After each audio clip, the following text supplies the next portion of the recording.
All right, so thanks for coming back. We are looking today at the second half of how to test your system for the first time before you actually call it a day on your install. We already kind of went over what Megger tests are and why they're important, kind of how to do a Megger test, but that's only part of the situation. A Megger test is testing for internal shorting. The next thing that we need to do to make sure that everything's good to go is actually use a multimeter like this or an amp clamp to test and make sure that it's actually pulling electricity. The reason for that is it could be totally good, no internal shorting, but you could still have some issues with the connection where it's not shorting out, but it's not allowing the electricity to pass through. So that's what we're gonna check out today. We're gonna start by plugging this in. And I have gone ahead and tripped the little tester here so that we're not pulling electricity. It's really important up front that you get your startup reading, and we'll kind of go into that in just a second. So make sure that your amp clamp is set, or your multimeter is set to the correct setting that you want here.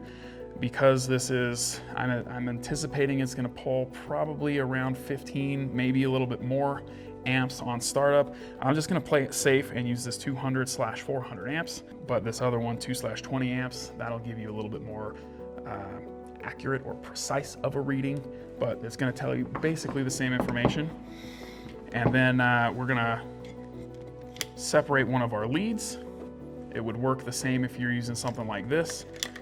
You're just gonna have everything plugged in, but for simplicity and to see the wires, we're actually gonna show like so. The other thing that we wanna make sure is these two lines right here. We wanna have our wire centered between those two lines as much as possible, because again, that's gonna give a more accurate reading. It'll still tell you something if the wire's way up here or way down there, but your most accurate spot is gonna be centered between those two lines. Okay, so just to try and keep everything so that you can see in real time what's happening, I'm gonna just hit this button, get the power flowing again, and we'll see the number on the screen jump up, and it'll start to actually kind of drop down. It's not gonna climb, it's gonna drop down.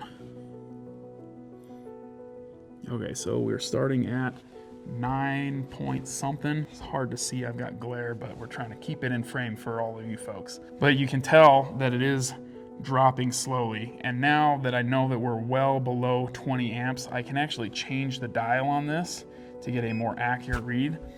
And you'll see that number drop more. And you'll want to give maybe about 2 minutes for this to settle. If you're in a much colder situation, it could take a little bit longer, but typically about 2 minutes will give you a good idea of what your startup amperage was and what your settled amperage is. If it's colder outside, it's going to use more electricity. If you're doing your install in the summer, it's going to use less electricity.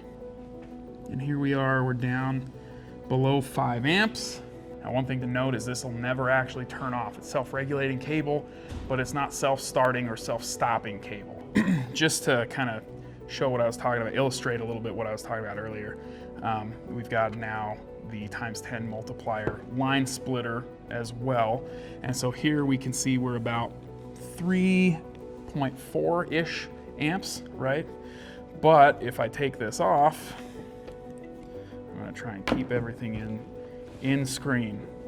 Take this off, and now we are reading OL, which is out of limits, because this ×10 is taking that 3.4 or 4 amps, and it's making it into 30 amps according to what the reader says. So you actually have to, pretty much if you're using this little splitter or something like it, you're gonna have to use the higher of the two settings. Otherwise, it's just, you're just gonna read an out of limits on your meter. And so here we're at 26, but we know that it's not 26 amps.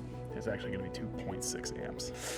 Anyway, again, this is the second half of our little mini series on testing your heat cable, testing your connections. Be sure to check out the first part, Megger testing. Again, these two things go hand in hand. Megger testing, amp draw testing. So it's pretty much the last thing you're going to do before buttoning everything up and saying, hey, we did a great job. And we have a bunch of other videos on the channel. If you have something that you want us to respond to, or you got a question for us, just leave it in the comments. You know, if something's really on your mind and you want some help, that's what we're here for. So let us know. And anyway, thanks for checking us out.